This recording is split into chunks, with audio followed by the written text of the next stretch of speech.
आवारा कुत्तों पर बुरी तरह भड़का सुप्रीम कोर्ट। सुप्रीम कोर्ट ने कहा देश की छवि खराब हो रही है। सुप्रीम कोर्ट ने सभी राज्यों के मुख्य सचिवों को तलब किया।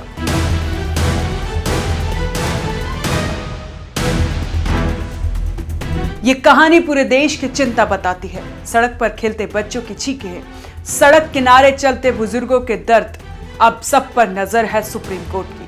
अदालत ने साफ सुन लिया कि आवारा कुत्तों का खतरा अब लोगों की रोजमर्रा जिंदगी छीन रहे हैं। इसके बाद से सुप्रीम कोर्ट का गुस्सा सरकारों पर टूट पड़ा। कोर्ट ने कहा इतने गंभीर मामले में भी राज्य ने हल्फनामा तक दाखिल नहीं किया। ये सिर्फ लापरवाही नहीं बल्कि जनता की जान से खिलवाड़ है।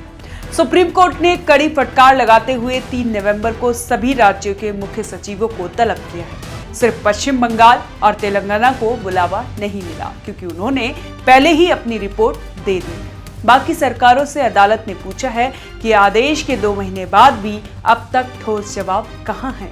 अदालत की चिंता यूं नहीं बढ़ी। दरअसल अगस्त में कोर्ट ने देश भर के राज्यों को नोटिस देकर यह स्पष्ट आदेश दिया था कि कुत्तों को पकड़कर उनकी नसबंदी, टीकाकरण किया जाए और फिर उन्हें वापस उनकी जगह में छोड़ा जाए। दिल्ली एनसीआर में खास तौर पर तत्काल एक्शन का आदेश दिया गया था, लेकिन अदालत की बात कागज पर ही रह गई और सड़क पर खतरा और बढ़ गया।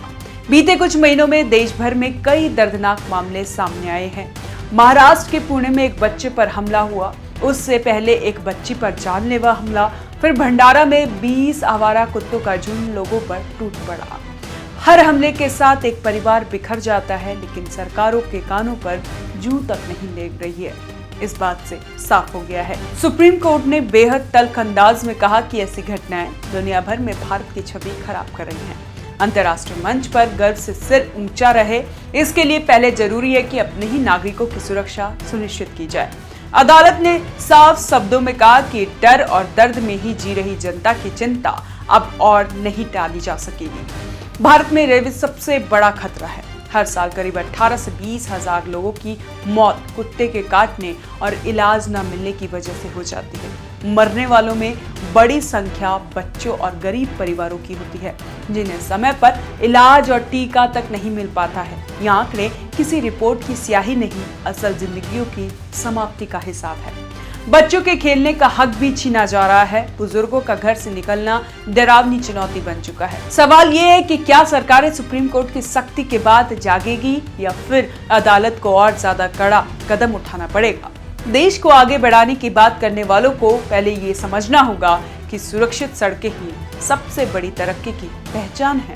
अब गेंद राज्यों के पाले में है। सुप्रीम कोर्ट ने साफ कर दिया कि जनता की जान पर राजनीति का ढोंग नहीं चलेगा। जितना देर करेंगे उतना बड़ा नुकसान होगा। देश ये इंतजार कर रहा है कि जवाब सिर्फ कागज पर ना हो, सड़क पर दिखे। आपको क्या लगता है? हमें कमेंट कर जरूर बताएं और देखते रहें ONOG न्यूज।